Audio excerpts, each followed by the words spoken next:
당신의 마음을 토닥토닥 토킹 덕트스 토닥입니다. 안녕하세요. 토킹 덕트스 토닥입니다. 오늘도 지난 영상에 이어 강지원 선생님 출연해 주셨습니다. 안녕하세요. 저 한 번 나오고 못 나올 줄 알았는데 이렇게 다시 뵙게 돼서 기쁘고 반갑습니다. 그리고 보시다시피 또 특별한 한 분을 더 모셨습니다. 저희와 함께 정신건강의학과 외래에서 6년 동안 근무하신, 그리고 개인적으로도 너무너무 돈독한 사이인 이승현 간호사 선생님이십니다. 안녕하세요, 이승현입니다. 네, 이승현 선생님은 저희와 함께 오랜 시간 동안 병원에서 개인적으로도 막 볼 거 못 볼 거 다 보면서 동고동락했던 분이세요. 이승현 선생님은 그리고 정신건강의학과 외래에서 일반적인 외래 진료 업무보다 더 특수한 역할을 맡으셨었잖아요. 간단하게는 연구 간호사 선생님이라고도 호칭을 드렸지만 정식 명칭은 임상연구 코디네이터셨잖아요. 맡으셨던 업무에 대해서 간단하게 설명을 해주시겠어요? 네, 연구간호사는 그 임상연구 코디네이터라고도 불리우는데요. 신약을 개발하면 그 약이 얼마나 효과가 있는지 또 안전한지 등을 위해서 연구를 하게 되는데 이제 연구에 참여하시는 환자분들을 관리하고 또 진행하는 일들을 했었습니다. 네, 지금은 여러분들과 같은 구독자로 선생님들께 궁금한 부분을 질문드리기 위해서 이제 나왔어요. 이승현 선생님께서 정신건강의학과 환자분들과 굉장히 오랜 시간 동안 면담을 좀 진행을 하시고 증상을 평가하시는 업무를 주로 담당하셨었어요. 그래서 그만큼 정신건강의학 관련해서 많은 지식을 갖고 계시고요. 그런데 토킹 덕트스에는 특별한 포부를 갖고 출연해 주신 것으로 알고 있는데 말씀 주시죠. 네, 병원에서 이제 많은 환자분들과 시간을 보내면서 환자분들이 어떤 것을 궁금해 하시는지 또 어려워 하시는지를 좀 실질적으로 알 수 있었는데요. 그런 부분들을 대표적으로 선생님들께 여쭤보고 또 함께 나누고 싶어서 나오게 되었습니다. 네, 환자분들이 미처 저희에게 좀 진료 때 물어보지 못하는 부분들이나 기억이 안 나서 지나쳤던 질문들을 이승현 선생님께 많이 물어보고 거기에 저희가 답을 해드리기도 했었잖아요. 약간 징검다리 같은 느낌? 그래서 이승현 선생님의 역할이 사실 되게 중요했었어요. 오늘은 어떤 주제로 좀 얘기를 해볼까요? 오늘 그 토닥 첫 주제는 우울증에 대한 이야기를 해보면 좋겠다는 생각을 했는데요. 요즘 우울증은 이제 마음의 감기다 해서 정말 많은 분들이 알고 계시고 또 관심도 많으시잖아요. 그래서 인터넷을 조금만 검색해도 정말 많은 자료들을 볼 수 있는데 이제 저는 병원에서 환자분들을 보면서 이런 증상이 의외로 우울증이었네 하고 알게 된 게 여러 번 있었거든요. 그래서 이런 증상도 우울증을 의심해 볼 수 있는 증상이다 라는 것을 함께 이야기하고 나눠보면 좋을 것 같다는 생각이 들었습니다. 우울증 증상인지 모르고 너무 오랜 기간 치료를 못 받고 계신 분들도 많이 봤었잖아요. 네. 그렇다면 아무래도 전형적인 우울증 진단 기준에는 빠져 있어도 임상적으로는 흔히 볼 수 있는 우울증 증상들을 말씀하시는 건 것 같아요. 우선 우울증의 공식적인 진단 기준을 한번 살펴볼까요? 제가 말씀드리는 9가지 증상 중에 5개 이상의 증상이 2주 연속 지속이 되어야 돼요.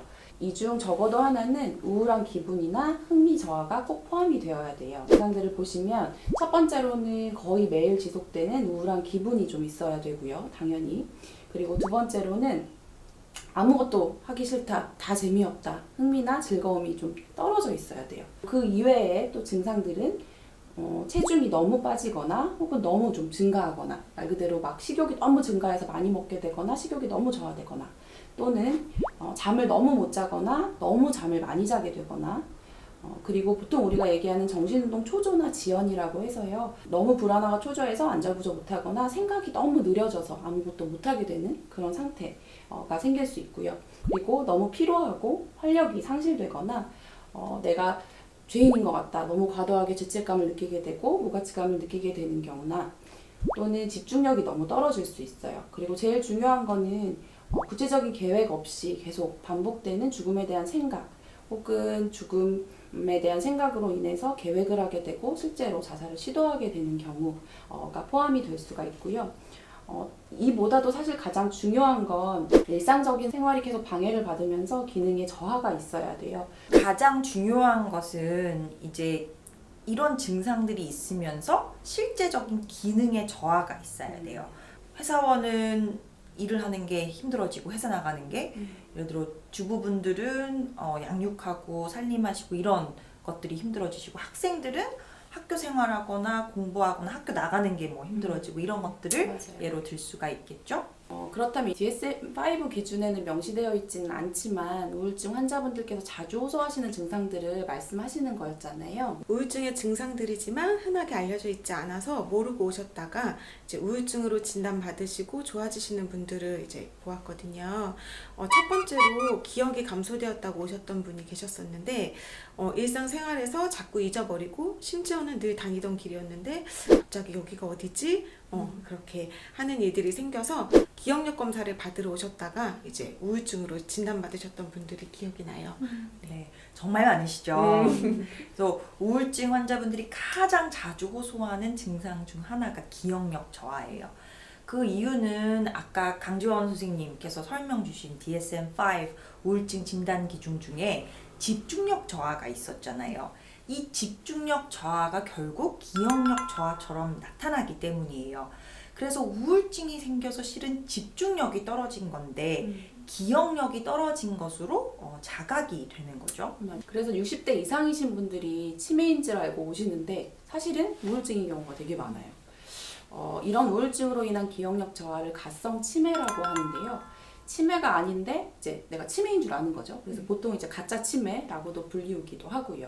이 증상은 우울증 때문에 생기는 거라서 나이 드신 분들뿐만이 아니라 젊은 분들, 저희 같은 10대나 20대, 30대 에서도 얼마든지 있을 수 있는 증상들이에요. 가성 치매라는 그런 용어가 존재한다는 것을 이제 진료실에서 환자분들께 말씀을 드리면 굉장히 놀라하세요. 그러니까 그만큼 우울증이면서 기억력이 떨어지시는 분들이 얼마나 많으면 그런 용어 자체가 있겠어요. 가성 치매라고. 네, 그래서 젊은 사람들이 치매가 빨리 온 게 아닌지 걱정하면서 오는 경우도 진짜 많이 있더라고요.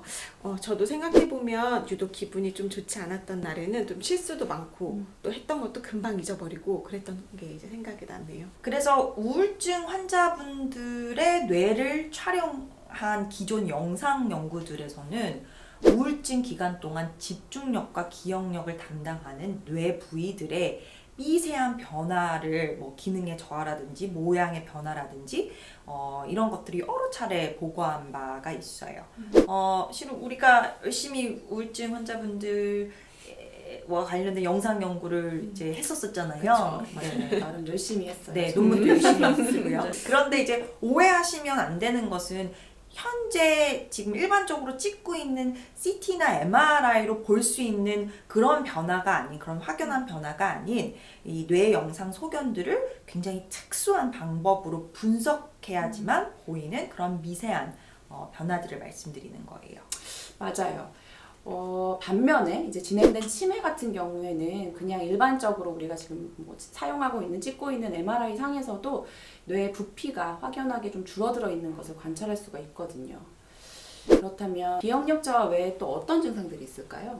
또 다른 증상으로는 이제 몸에 열이 막 오르고 또 뜨겁다고 하셨던 분, 또 손끝이 계속 따갑고 또 작은 거에 또 큰 통증을 느끼셨던 분이나 또 계속해서 소화가 안 되고 배가 아파서 오셨던 이제 분들이 계셨는데요. 다른 과에서 이제 진료와 검사를 다 받고 이상이 없다는 진단을 받으셨는데도 계속 아파서 마지막에 이제 온 곳이 정신과라고 하셨었어요. 네, 그분들도 치료를 받으시고 증상이 좋아지시는 걸 보고 저도 참 신기했던 기억이 나는데 이제 우울증이 이렇게 나타나기도 하나요? 네, 그럼요. 그러니까 이승현 선생님께서 말씀해 주신 그런 분들은 실은 굉장히 다양한 과 진료, 소화기내과, 가정의학과, 입원 치료, 입원까지 하셔서 맞아요. 검사도 다 받으시고 네. 정말 수백만 원 쓰시고 결국은 이게 우울증 신체 증상으로 이제 치료받고 좋아하시는 경우가 꽤 많거든요. 맞아요. 그래서 우울증에는 신체 증상이라는 것이 자주 동반돼요. 그래서 실제로 몸에 어떤 물리적인 이상이 있어서가 아니라 이 뇌 선상에서 변화가 와서 오는 몸의 증상을 얘기하는 거예요. 우울증을 요즘에 스트레스를 너무 과하게 오랫동안 받아서 뇌 자체의 화학적 또는 뭐 실제로 모양이나 기능의 변화가 와서 생기는 병으로 보고 있거든요. 그런데 몸의 모든 신경 감각이 뇌와 연결되어 있다 보니까 우울증에서 뇌의 변화가 오면 몸에서 느껴지는 감각에도 변화가 오는 거예요. 그래서 실제로 뭐 어디를 데이거나 찢어지거나 뭐 상처가 난 것이 아닌데도 뜨겁고 정말 아플 수가 있어요. 그래서 열감, 두통, 목 통증, 어깨 통증, 등 통증 다 마찬가지예요. 맞아요. 우리 뇌에는 스트레스를 조절해주는 호르몬들이 있는데요. 우울증에서는 이 호르몬들 중에 세로토닌, 노르에피네프린이라는 물질들의 불균형이 있을 수 있어요. 그것 때문에 이제 우울증이 생길 수가 있는데요. 이 물질들의 역할 중에 하나가 이제 통증이 몸에서 감지가 되어서 뇌로 올라가는 그 길목에서 통증을 조절을 해주는 거예요. 그러다 보니까 우울증에서는 통증이 조금 더 강하게 느껴질 수가 있어요. 뇌의 변화로 이제 기분과 생각에만 영향을 미칠 줄 알았는데 그런 게 아니라 신체적으로도 이제 많은 영향을 미친다는 게 참 신기하기도 하네요. 네, 이런 증상 가지고는 웬만하면 이제 우울증의 한 부분이라고 생각하기는 쉽지 않으실 것 같아요. 마지막으로는 짜증이 난다, 이제 화 조절이 어렵다 이제 표현하시는 분들도 계셨는데요. 우울한 건 잘 모르겠는데 짜증과 화를 조절하기가 어렵다고, 그래서 이제 가족이나 친구와도 자주 다투고 그것 때문에 옆에 있는 사람이나 가족들이 너무 힘들어서 이제 모시고 오는 경우도 종종 보았는데요. 이런 것도 우울증의 한 증상인가요? 당연히 이제 자연스러운 감정인데 이런 짜증이나 화 때문에 이게 뭐 대인관계에 문제가 생긴다든지 진짜 뭐 내가 하는 일상생활에 영향을 줄 정도의 짜증의 화는 실은 정상적인 범위를 넘어선 감정들이죠. 그런데 이런 짜증이나 분노감이 실은 마지막 감정일 경우가 많아요.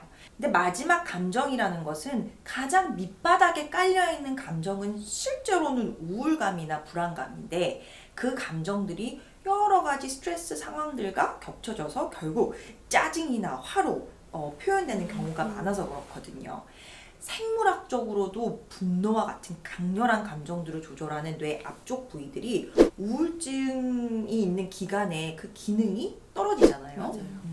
그래서 우울증 때문에 짜증이나 분노를 잘 낼 수밖에 없는 뇌로 변하는 거죠. 사실 일반적으로 우울증 하면 떠오르는 증상 외에 이런 증상들로 원인을 모른 채 괴로워하고 계셨던 분들이 적지 않으셨을 거라고 이제 생각이 돼요. 여러 가지 다른 증상으로 우울증이 나타날 수 있다는 걸 알게 돼서 정말 큰 도움이 된 것 같습니다. 네. 기억력이 저하되거나 신체 증상이 나타나면 막 이렇게 불안해지고 치료가 안 되면 어떻게 하지 하고 걱정하시는 분들이 꽤 많아요. 만약 이런 증상들이 우울증 증상 중에 하나라면 이를 빨리 진단받고 치료하면 충분히 호전될 수 있거든요. 그래서 꼭 정확한 진단과 치료를 위해서 정신과 선생님들과 상의해 보시는 게 좋을 것 같아요. 이번에 이제 우울증의 증상들이지만 일반적으로 잘 알려지지 않았던 그런 증상들에 대해서 이제 알게 됐으니까 다음번엔 우울증을 극복할 수 있는 방법에 대해서 알게 되면 더 좋을 것 같습니다. 오늘 이승현 선생님 우울증 진단 기준에는 없지만 실제로 환자분들께서 굉장히 자주 호소하시는 이런 증상들에 대해서 얘기를 주셔서 많은 분들께 도움이 되는 내용을 전달드릴 수 있었던 것 같아요. 우울증인지 모르고 고생을 오랫동안 하시는 분들이 저희 영상을 보고 많이 줄었으면 하는 바람입니다. 이승현 선생님이 앞으로도 토닥에서 여러 가지 유익한 질문들 많이 해주세요. 네, 오늘 이렇게 토닥에 나오게 돼서 저도 너무 즐거운 시간들이었고요. 또 앞으로도 구독자분들 입장에서 궁금해하실 내용들을 잘 골라서 질문을 드리고 또 함께 소통하며 알아갈 수 있는 시간들이 되면 너무나 좋을 것 같습니다. 오늘 토킹은 여기까지. 토닥입니다. 감사합니다.